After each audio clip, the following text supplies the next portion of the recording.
So here's the trailhead here.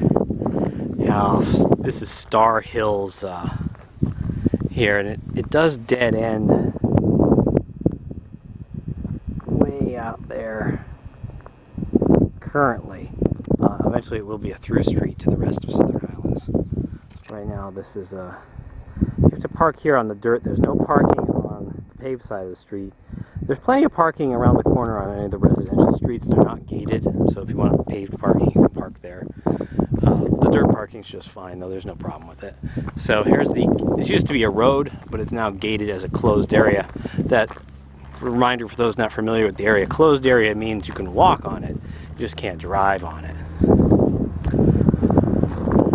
So all you have to do is walk under the gate here and start walking up this road.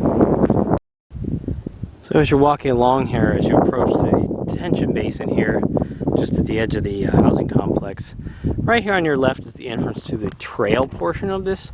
I'm going to save the trail for last and walk up the road first. Usually walking up roads is easier than down roads, so I'll do that and then we'll return via the trail.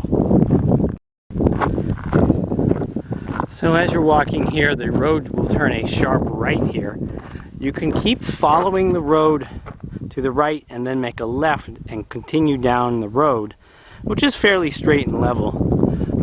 Or you can take the wash here, also lead you to the same location. I think the wash might be just a pinch longer, maybe a little more scenic. Your goal is to eventually get all the way to the end there where the road starts to rise to the radio towers at the top of the hill up there. Eventually you end up on the road either way before you get to the trail.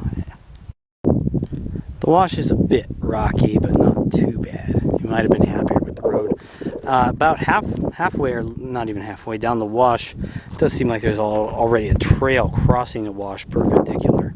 So that's not even on the map yet. So we'll have to figure out where that one goes later. So I've been out of the wash for a little while on the trail. It's a little hard to follow. There are some yellow dots. It looks like someone may have spray painted to help mark the way. It seems to be basically paralleling the wash and paralleling the road which exists on the ridge up there. So depending on what you feel more comfortable on your feet, the slightly rocky wash, the very hard road, or this trail which seems pretty bad, not too bad.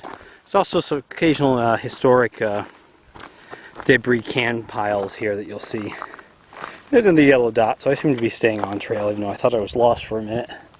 But basically we're just paralleling the road anyway to get to the base of the hill where there's a road up to the top. As you get closer to the pass in the base of the mountain, you'll notice the hill on the right here is covered in all this dust. That's from the gypsum mine on the other side of the hill there, just off the Sloan exit on the freeway. And we're still paralleling the wash and the road until we get to the pass there where the road to the top of the hill is. Coming along on the trail, it does look like there's a split here. It looks like the trail constructors have indicated to go to the right on the split. Follow the yellow rock.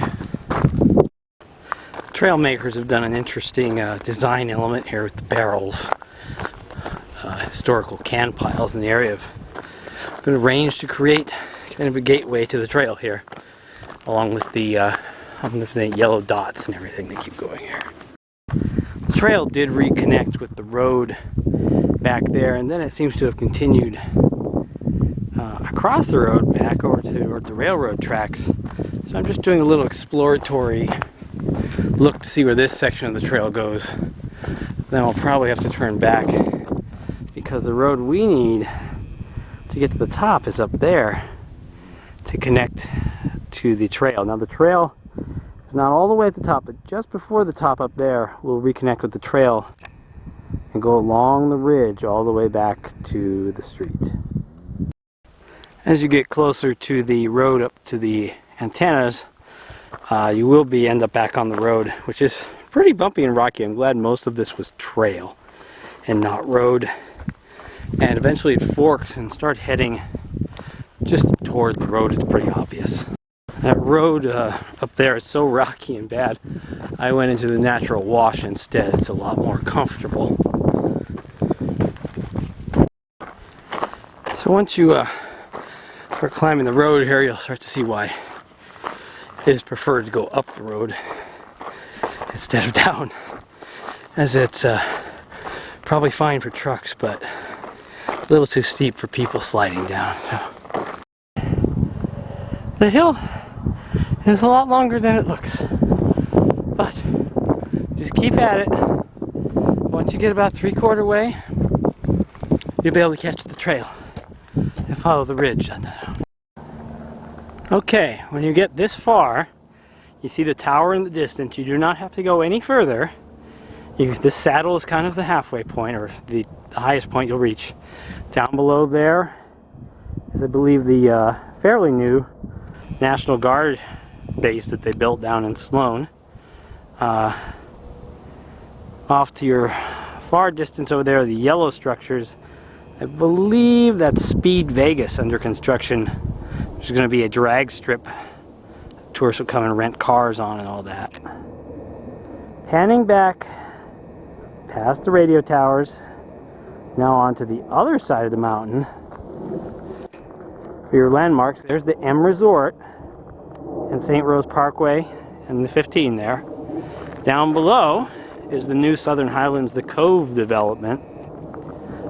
They had very good sandwiches on their grand opening last week for the open house. So I do suggest you go. There are the models.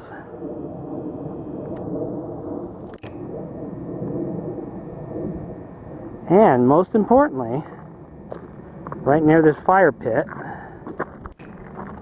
is the beginning of the trail back down, so we don't have to take the road back down. We're going to follow this trail all the way back down to Star Hills Road almost. Yeah, I just finished walking that section there. It might make you a little nervous, but there weren't any real sheer drop-offs or anything. You just try not to look to the right as you're walking. The rest of the trail so far is a very nice walk along the ridge. You can see Las Vegas and the M and Resort off to the right, Las Vegas in the distance, and the railroad tracks and gypsum mine on this side. So from the top of this trail, you'll actually get views into Southern Highlands exclusive gated communities that you'd otherwise have no way to see. Including some very large houses under construction down there. I think they start in the low 600s. So we're working our way down the trail here, and I can see the next section of the trail is near that water tower down there. It's a little weird. You're actually going to be going right along the side, the edge of the tower, and then around it. Here's a better view of the water tower when we get close to it. It's apparently empty right now because there's the door open. And it says they're currently sandblasting it. I guess that's what they do before they fill it with water.